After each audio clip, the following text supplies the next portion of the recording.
आङो बेखौनो बुंदों जे बिथांमोना गावसोरनि आफादनि नीतिखौ थिग खालामनानै लानो हायाखै आरो गावसोरनि मा मावगोन बेखौ बिथांमोना दिनैबो थिरां खालामनानै लानो हायाखै। सानदों नामा जे बिथांमोना BoNSU आफादखौ दानानै माने एबसुखौ सोंखारिनोल' थाखाय बेखौ दानाय जादों आरो नामावल' बिथांमोना आलादा रायजो सोरजिनो थाखाय आन्दलननि हाबाफारि लागोन बेखौ सानदों नामा? बेखौ रायजो राजाफ्रा बुजिगौ, बेखौ रायजो राजाफ्रा बिसार खालामो।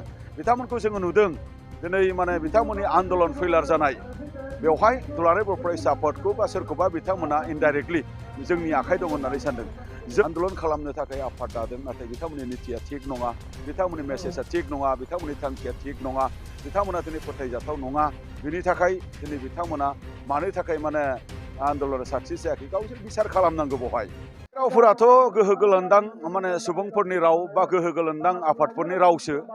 बिथांमोननि नीति आरो बिथांमोननि माने पलिसि बा बिथांमोननि जिखिनि डिसिप्लिन बा बिथांमोननि जिखिनि केरेक्टारिस्टिक्स बेखौ जन्म जाजेननाय बा दाजेननायनिफ्रायनो जोङो नोजोर होबोदों, रायजो राजाया नोजोर होदों आरो आंबो BoNSUनि सायाव बाथ्रा बुंनाया दिनैजों खेबथाम जागोन।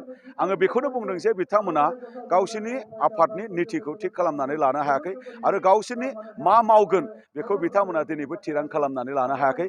सानदों नामा जे बिथांमोना BoNSU आफादखौ दानानै माने एबसुखौ सोंखारिनोल' थाखाय बेखौ दानाय जादों आरो नामावल' बिथांमोना आलादा रायजो सोरजिनो थाखाय आन्दलननि हाबाफारि लागोन बेखौ सानदों नामा?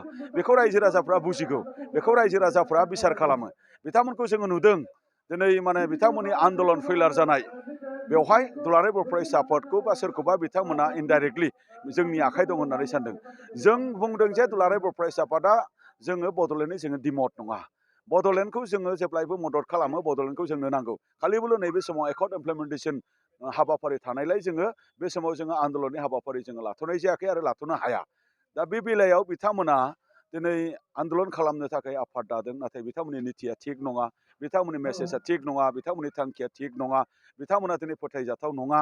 बिनि थाखाय दिनै बिथांमोना मानो थाखाय माने आन्दलना साक्सेस जायाखै गावसोर बिसार खालामनांगौ बेवहाय, गावसोर बिसार खालामनांगौ।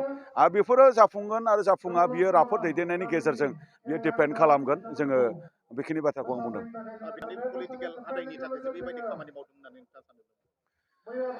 बिथांमोननि जिखिनि हाबाफारिफोर बेखौ नायोबाथ' कनफिउस खालामदों रायजो राजाफोरखौ। बिथांमोना नंखाय मोनसे माने राहा आरो नंखाय मोनसे बाथ्राफोरजों एबसुखौ गाज्रि मोनहोनानै बर' रायजो राजाफोरखौ माने सोखावनो नाजानाय बा दिनै बिटिआर एकर्डखौहाय सोंखारिनानै रायजो राजाखौ नोङो माने बोखावनो नाजानाय आरो हारियाव मोनसे ब्लाडसेड लाबोनायनि मोनसे पलिसि आरो राहाफोराथ' बिथांमोननियाव जोङो नुबोबाय थादों। दा बेखायनो रायजो राजाफोरा एसे सांग्रां जानाया गोनां। गोबां बेबायदि आफाद ओंखारगोन, गोबां बेबायदि आफादा जोबलांगोन, नाथाय ओंखारगोन आरो जोबलांगोन, नाथाय दसे समनि थाखायबाबो बर' हारिया बेवहाय खहा जानो मोननाय नङा आरो बेनि थाखाय एबसुआ आरो बर' रायजो राजाया बेहाय गसंथानांगोन। माबायदि गोसोजों माने बिथांमोना आवरायदों, बिथांमोननियाव नोंथांमोना सोंनांगोन। नोंथांमोना मिडिया हाउस, बिथांमोना थार मोनसे थांखिनि थाखाय बे स्ल'गानखौ बाहायदों ना बिथांमोना गावसोरनि माने राजखान्थि गोहो मोननांगौनि थाखाय बा सोरखौबा राजखान्थि मोनहोनो थाखाय बे स्ल'गानखौ बाहायदों? आं सान्दों बेवहाय मिडिया हाउसफोरानो माने थोंजोङै थांनानै बिथांमोननियाव सोंहैनाया मोजां जागोन नामा होननानै आं सानो। गोजोन्थों।